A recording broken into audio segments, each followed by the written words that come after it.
everybody. Welcome to Mets Off Day Live. I'm your host, Michelle Margaux, joined by former Mets manager Terry Collins and SNY MLB insider Andy Martino. Guys, this might be the happiest Mets Off Day Live we've ever done.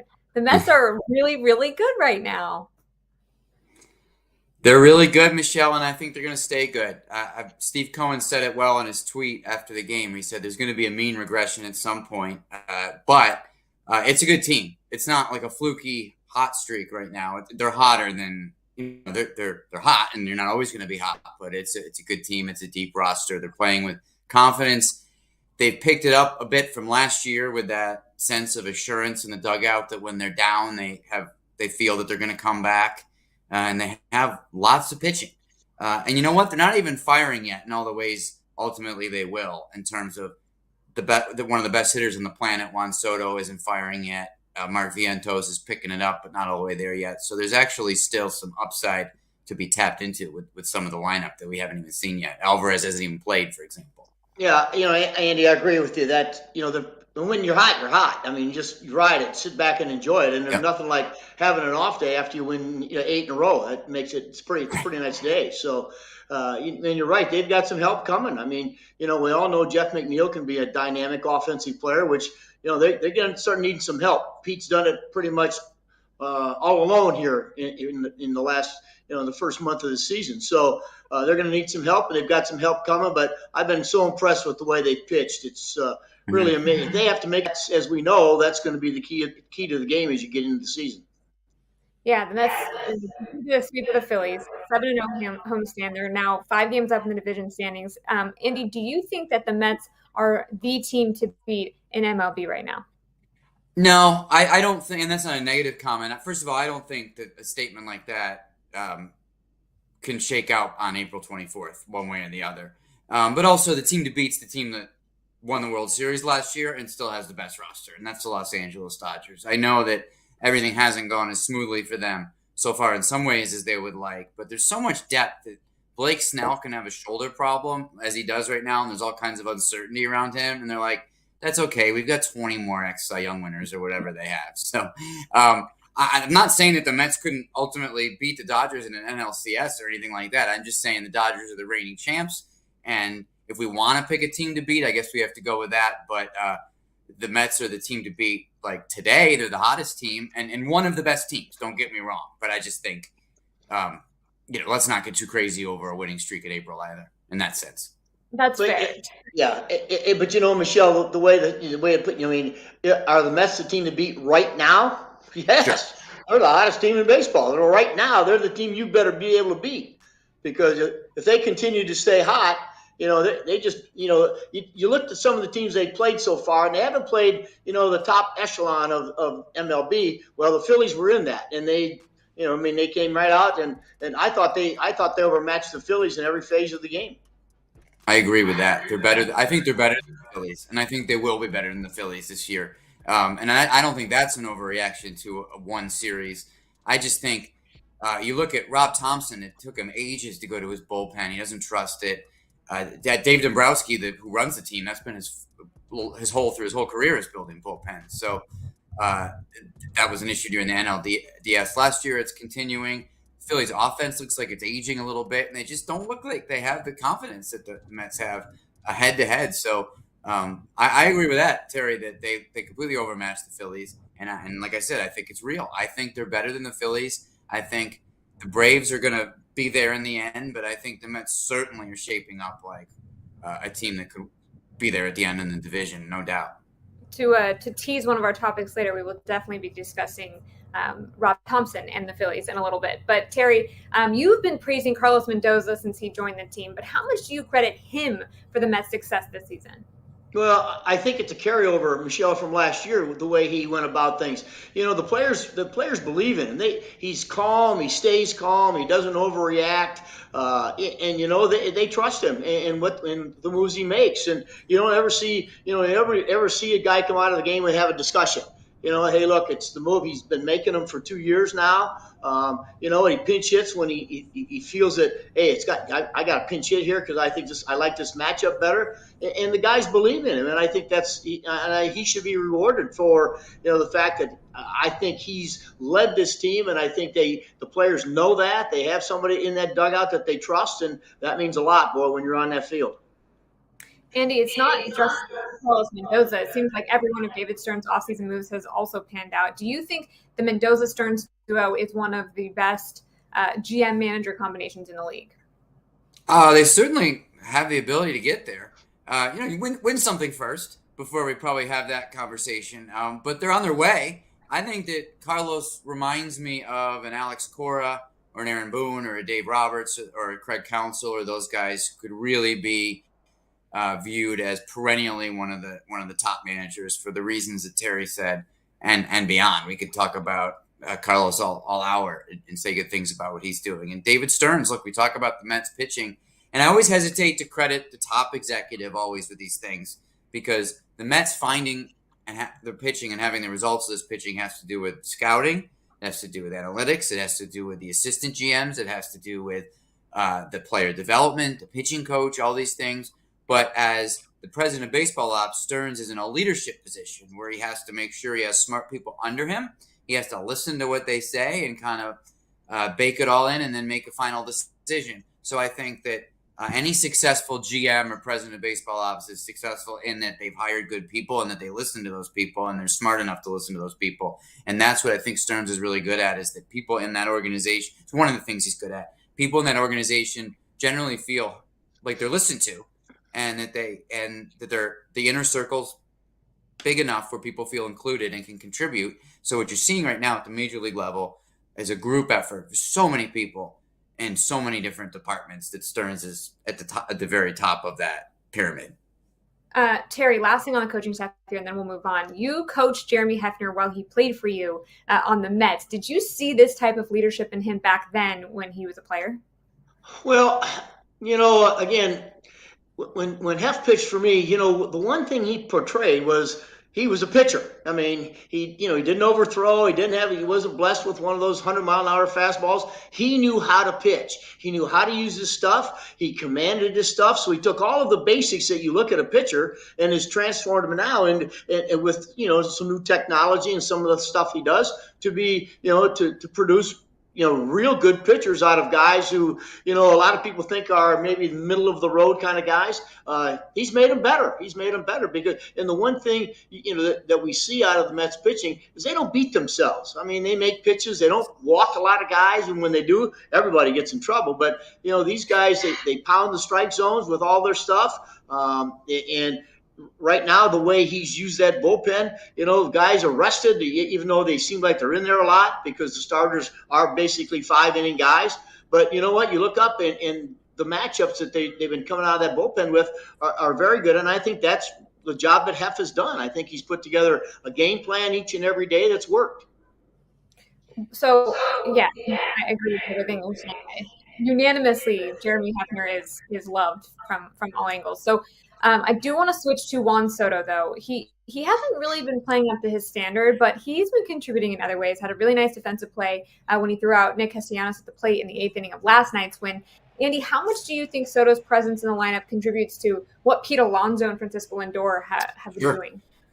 I think it helps the whole lineup in that he's grinding down pitchers. He had his first at-bat against Wheeler yesterday was a good example. It was kind of a vintage Soto where he wore him out. He saw all his pitches. He took pitches that were right on the edge of the strike zone.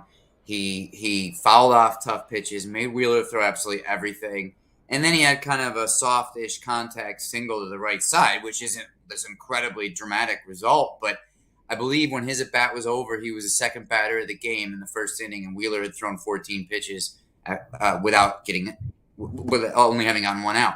So that's a way that he's helping the lineup, Michelle, for sure, even when he's not really Juan Soto and what he's ultimately going to be able to do, what he has done in the past. We haven't seen much of that yet, but I think what we have seen is that his floor is pretty good because you're having those tough at-bats that, like you said, are helping grind down pitchers. And one thing Alonso told me earlier in the season, to your point, too, that I just remember, Michelle, that was interesting is with Soto seeing so many pitches, Alonso's in the on-deck circle, and he feels that he gets the chance to really settle in and see all the pitches that the other pitcher's offering.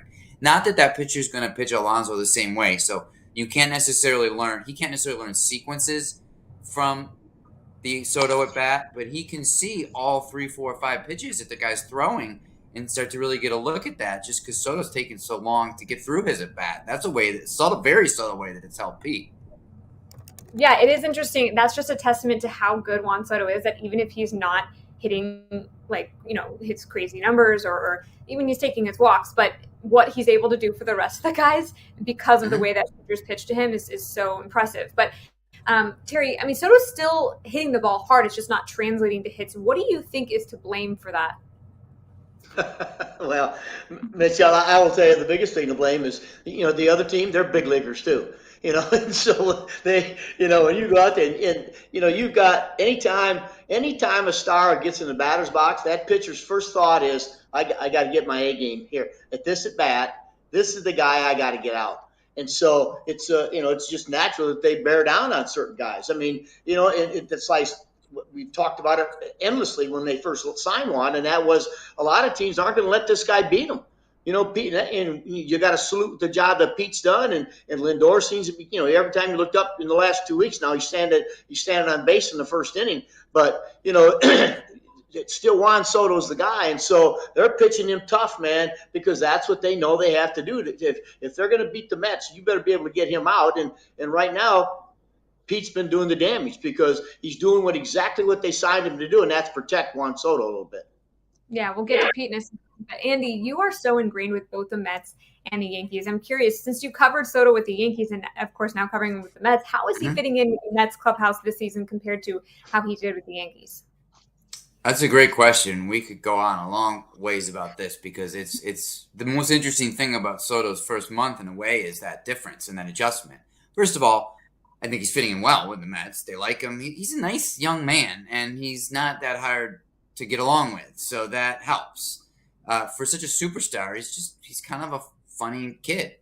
So Mets people certainly like him, but it's a very different dynamic. And when he made those comments to the New York Post a week ago when the Mets were on the road, I was around the Yankees during their homestand, and there was a lot of talk about Soto in the Yankee clubhouse from people who care about him. And one thing that I heard in there was that when Soto got to the Yankees, Aaron Judge said, all right, listen, don't be like Juan Soto. Just be Juan, because we've got MVP, batting champ, Cy Young. Just play. Have fun. And that really worked for Soto because he's not Judge. He's not Lindor in the sense of wants the spotlight on him.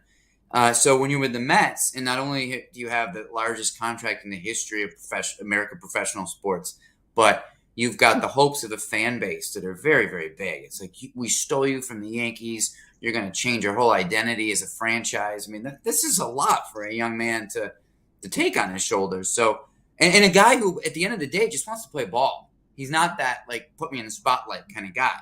But there is no Aaron Judge on the Mets. A guy that can not only say, I'm your leader, don't worry about leading, but he can also say, and by the way, I'm going to hit 60 bombs, so don't worry about that either.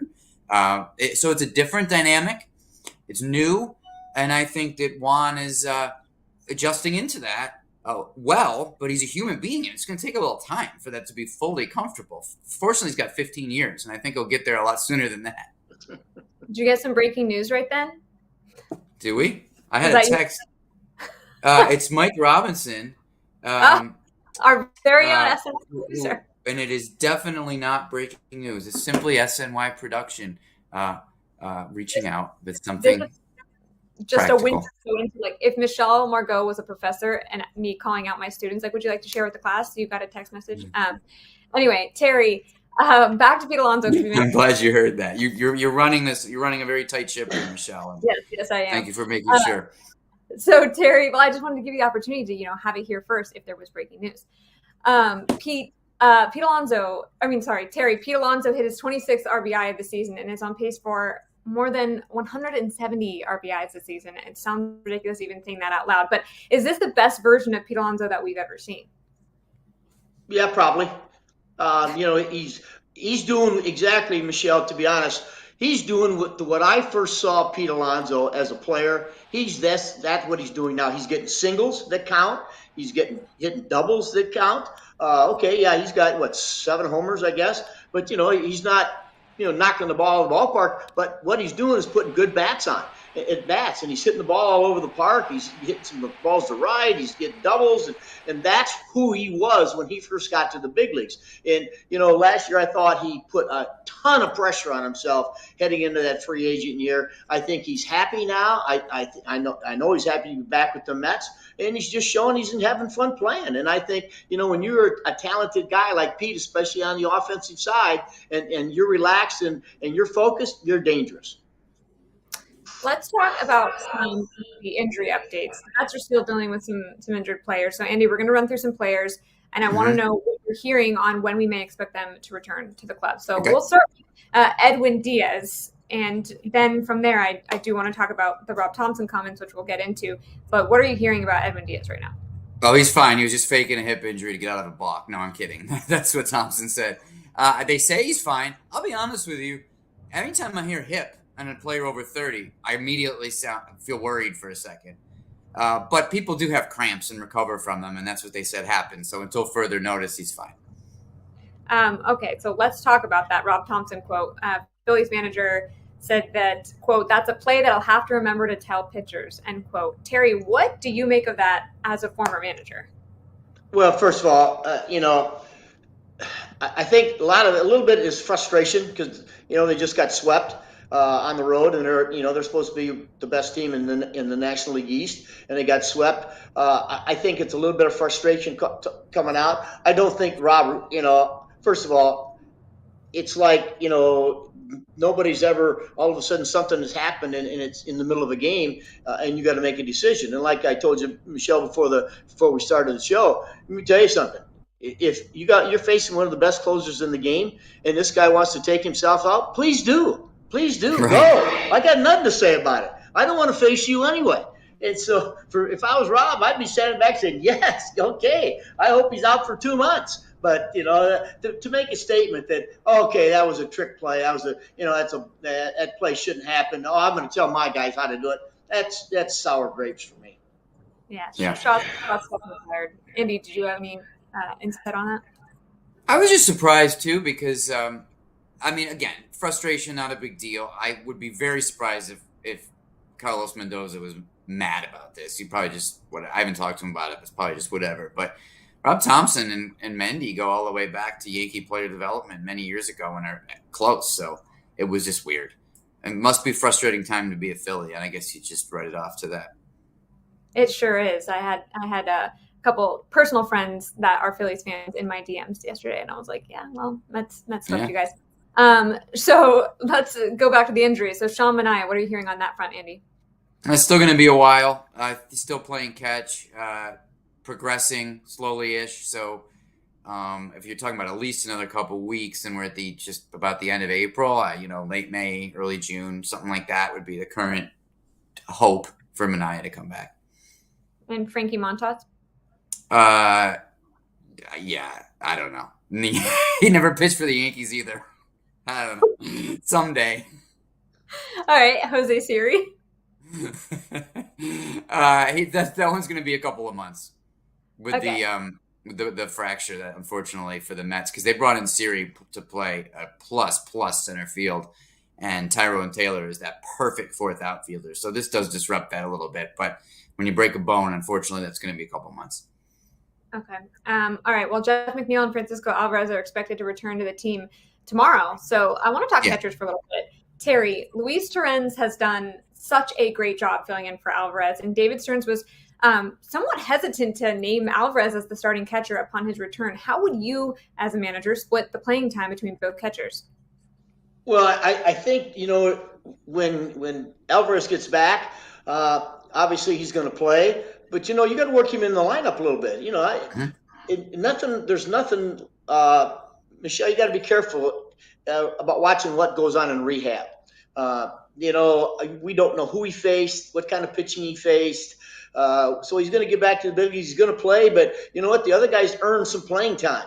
And as a manager, you have to recognize that. And you're going to tell Alvarez, hey, look, you know, I'm going to get you back in there. I'm going to get you some at bats, but I'm not afraid to play this other guy because he played very, very well when you weren't here. So he's also going to get some playing time, and you know, it may work out to benefit both guys to keep them rested. And obviously, if somebody gets hot offensively, you got to get him in the lineup to get his bat in the lineup. But I think time will tell. But you know, Tyrone has earned the right to be in there a little bit, because I'm going to tell you something. I was very, very impressed watching this guy catch, and he's put some good at bats on, even though, you know, maybe his average isn't, you know, terribly high, but I'll tell you what, he's got some big hits and put on some good at bats. So you got to make sure he's, you know, because you never know when Alvarez, if something happens again, you got to make sure that Tyrone has been used to playing and getting in, and you know, seeing live pitching. And so I think both of them are going to get a chance to play in the next 2 or 3 weeks. I think that's right, Terry. And then you see where it goes from there, because there's no way.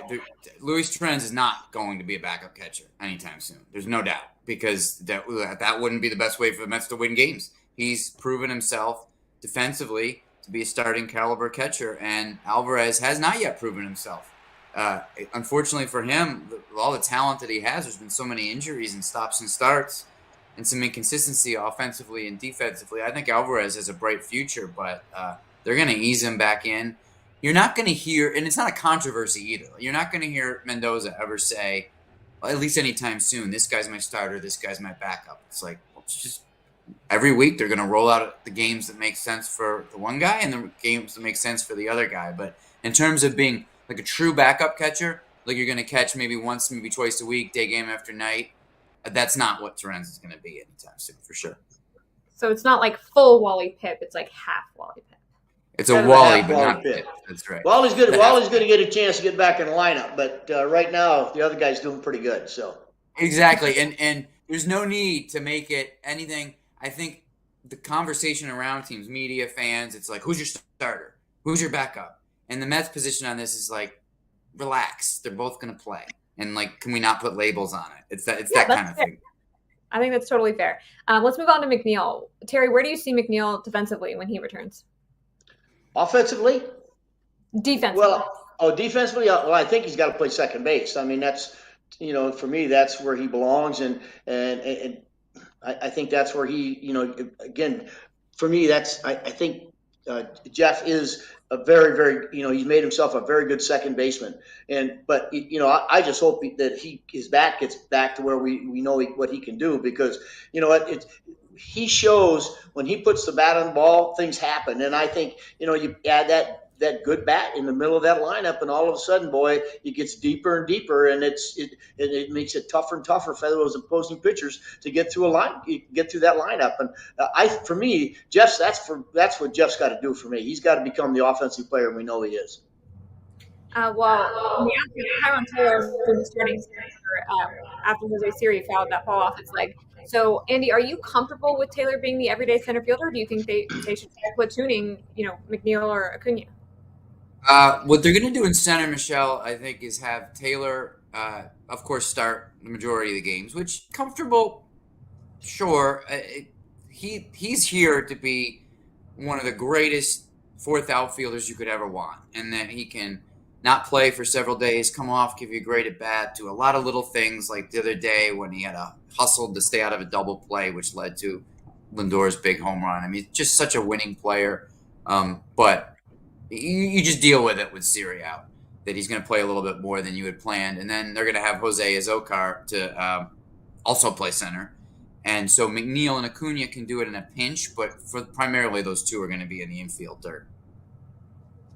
Terry, Brett Baty and Luis Angel Acuna have been pretty productive this past week. How do you see them getting consistent playing time once McNeil returns? Yeah, Michelle, again, that's the tough job as a manager and a general manager is when you get a star player back and you've got a player that's, you know, producing for you. You got to find spots for people, and those are the decisions that are tough. And I think Brett's shown that, hey, look, I can play here at this level. I know when he got off to the rough start, everybody was saying, well, you know, he's going to be the guy that gets optioned out. Well, you know, I don't know what's going to happen right now, but I know one thing: if he is the guy that's sent out, he's better. He can be disappointed, but he better feel good that, you know what, he's proved that not only to himself but to a lot of people that he can be a big league, a starting player in the big leagues. Because you know, we've all seen the talent. and he's starting to show it now. But somebody's got to go, and it may be a decision that you don't like, but it's got to be made. But yeah, let me say something about that too, Terry. I agree with you in terms of there was talk about sending him out early. So in the last game of the homestand, a game against the Marlins, Mets lost. They were going to Sacramento the next day. Baty struck out 2 times over 3, got booed. His average is down to 111. I asked that day to Mets people, are you thinking about optioning him? And it was like, no, not even considering it. Since then, he's hit 280 and made some plays at second base. Terry, I'm not even going to put you in the position of saying this, but as a middle infielder and a longtime player development guy, that when we first heard about Baty playing second, it was like, what? Same Brett Baty? That big old guy that's trying to play third better? That's not a middle infielder. And he's not a middle infielder like Acuna is, but he made plays. And so he goes down back to Syracuse now, knowing I hit 280 for that last stretch of games. So he's not going down like as a failure. And the Mets now can market him at the trade deadline as a guy that played a competent second base. No team's going to trade for Baty as probably their second baseman of the future. He is a third baseman, but now they know they can put him at second in a big league game, and it's going to be fine. I think that's a big deal. And he hit in New York over the last couple of weeks. Like I said, 280 with a home run in that time. So he finds himself in Syracuse probably Friday going, all right, this wasn't my fault that I got sent down. This was a roster situation. And I think that it turned into a positive outcome for him in this little stint. And I agree. But, let's take a look at what happened with Vientos last year. He deserved, as everybody said, he deserved to make the club out of spring training. Didn't.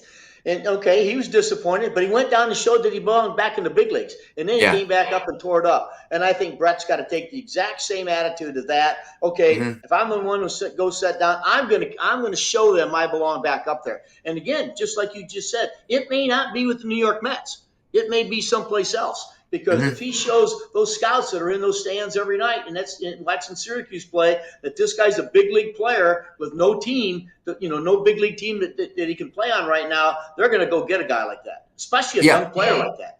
100%. And that is the case with the Mets. I don't think Vientos is going anywhere for a long time. So if Alonso hadn't signed, it's a different conversation. And Alonso may not be here next year. So there's a lot of different ways we can look at this. But ultimately, it doesn't look like the way the Mets are constructed right now that there's enough at bats for Baty. But like you just said, scouts are watching him now show himself to be more versatile than we thought he was. So that's a big deal. Right.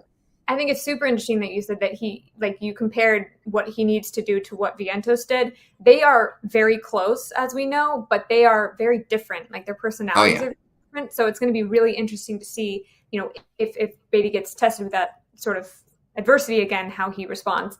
I do want to switch gears to pitching. The Mets still have the best starting pitching and team ERA in the league, and it just keeps getting lower. So, Terry, what pitcher has surprised you the most this season?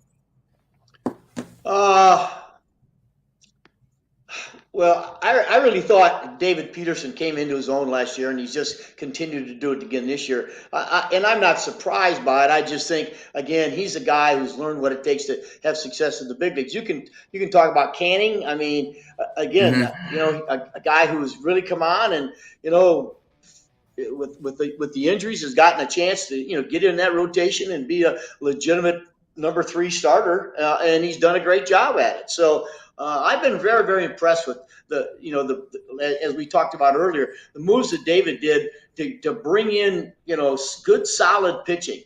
And not on huge, long deals, but guys that, hey, look, again, a lot of these guys are doing the same thing we just talked about. Hey, look, they're trying to make sure that they stay in the big leagues forever now. I think the Mets, Senga's obviously throwing the ball very, very well. They keep rolling out guys. You look up in the 5th inning and man, they're still in the game and it's still 1 run. And so they've done a great, great job with their starting pitching. And I really wish I could pick out one guy who surprised me, but I just think those are the kind of pitchers they get are guys who trust their stuff and make pitches and you got to catch the ball behind them. They're not huge strikeout guys. Although I'm still seeing guys punching out 8 and 9 guys a game because that's what the game is today, swing and miss. So, but I think I'm really excited with what the Mets have done and what they've got coming because, like you said, you get Manaea back, you get Frankie Montas back. If Andy lets him pitch in New York, you've got some quality coming down the road. I'm just saying that I've seen Frankie Montas allegedly play for a New York team before, and he's there. Never he's saw in him. He's in the trainer's room, but he's not on the mound. That's just what I'm used to with this guy. Yeah, I know. Yeah. What did Frankie Montas do to you guys? Come on. He just I doesn't don't pitch. even know the guy. I'm telling you, I bet I've seen Frankie pitch 2 times in all his starts. So I'm not I sure don't know how much to about him. and call him Frankie. There you go. As the season progresses, you're the one who said, like, it's just April, let's not go crazy, but are you gaining confidence that the rotation can maintain this level of success? I have confidence that the Mets organization is going to continue to swap in and out pitchers who are really good. And I think that's kind of the point, is that so yes, basically, I don't know if it'll be these people, but I know that the Mets will have good pitching more often than not, because if there's any one quality that David Stearns made his reputation on in Milwaukee and became a hot candidate that Steve Cohen wanted to hire, it's that the Brewers always had pitchers that most people had never heard of coming in, throwing gas with good spin, inning after inning. And that's what him and his staff are turning the Mets into. So the bullpen, like on the first day of the division series roster, will probably look quite different than it did in the first game in Houston this season. But I think they'll be good pitchers, whoever they are. Well, the Mets have some great pitching in the farm system, especially Brandon Sproat, Nolan McLean, Wade Tidwell. Terry, do you see any similarities between these guys coming up and when you were managing in 2014-2015 with Degrom, Syndergaard, and Matz? Michelle, I got to tell you, I wish I had an answer for you. I don't, because I don't know those guys. I got to meet Sproat on the golf course one day and wished him luck and told him I'll try to keep an eye on him as best I can. But those guys, when I was in New York, I mean, I was in constant contact with people in the minor leagues, talking, finding out how they're doing, what's going on. And so when they got to the big leagues, I had a good picture of every guy that came up. And I apologize, I don't have that picture today with those guys. But obviously, I try to follow them as I can. And I thought, I know Sproat's last start was impressive. But you got to put several of them together. One start's not going to get you up there. So what they want to see is consistency. And I don't know some of those other guys that you mentioned, but I hope they're as good as the 4 or 5 guys that I got to bring up. And Terry, I think it's good. Not good, but like normal to not know them, because for all the coverage that prospects get, we don't know anything about these people that we need to know until we see how they pitch in the major leagues. That's when you see the separator, because you have guys like Dylan G in your day, who is never a prospect, right-handed pitcher throwing 89 to 91, maybe, Terry, in his prime, who just had the smarts and guts to get big league hitters out more often than seemed like he would. And then you have guys that come up with $1 million arms and 10-cent heads, and you just don't know until they get into the big leagues how it's going to go. So that's the moment. I think they've all got talent by the time they get to AA, AAA. Let's get to New York and see how that looks. That's how I think about prospects. Terry, you said you weren't familiar with Brandon Sproat you're more familiar with him than the others, but what about his golf game? Because you saw him on the golf course. I will tell you, like all young guys, they hit it a long way. But if I'm him, I'm going to make sure my spin rate's good on my fastball rather than what the spin rate is on my golf ball. I think He's got a more bright future as a pitcher than he does as a golfer. It was very diplomatic. Yes, that is very diplomatic.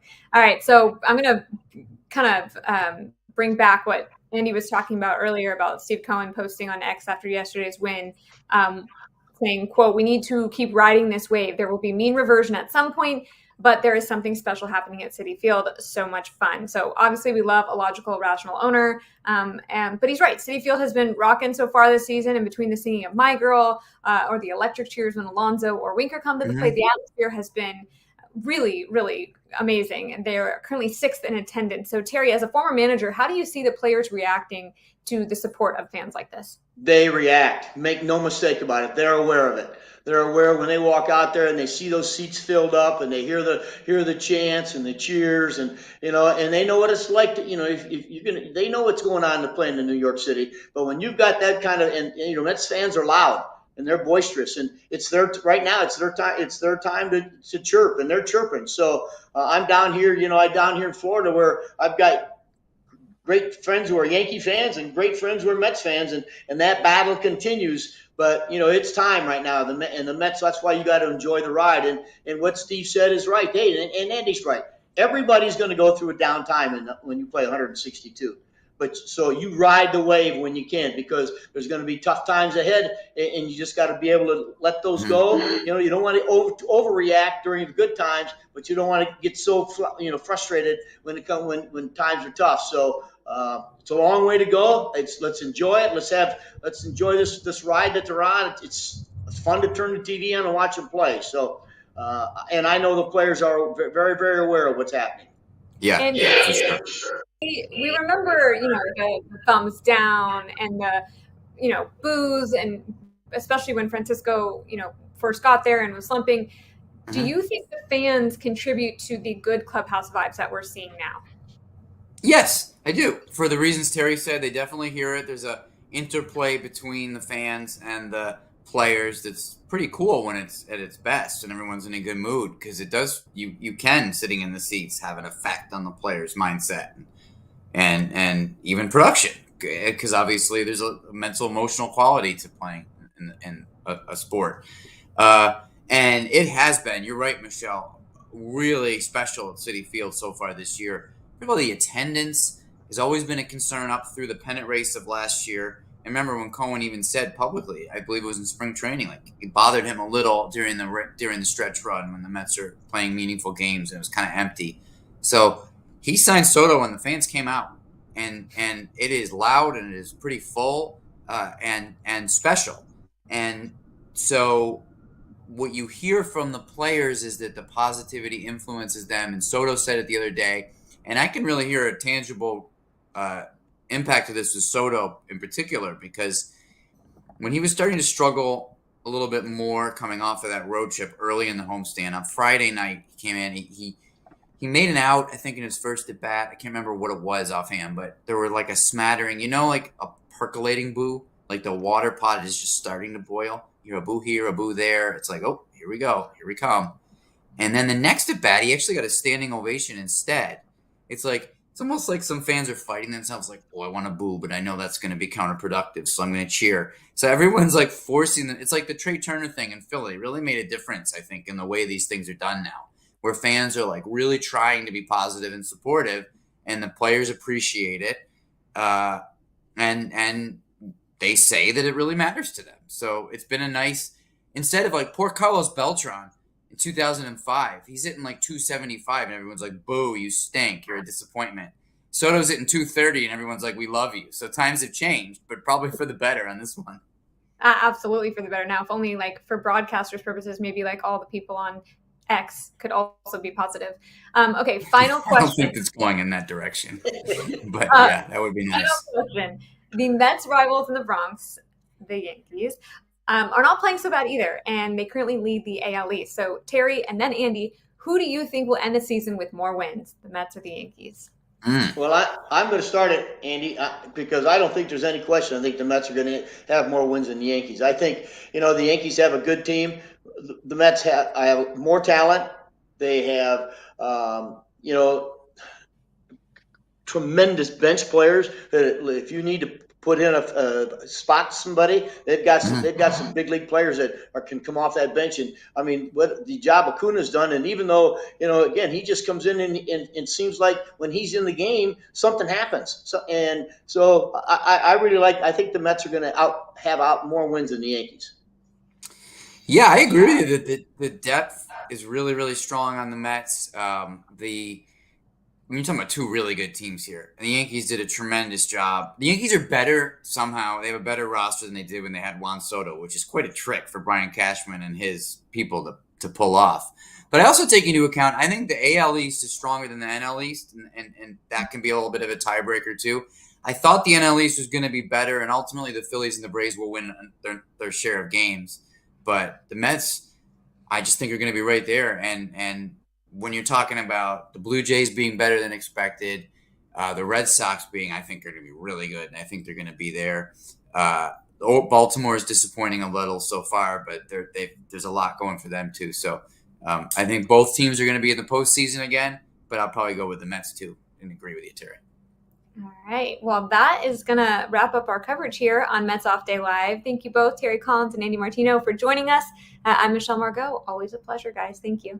All right. Good to see you, everybody. Thanks, Michelle. Bye-bye.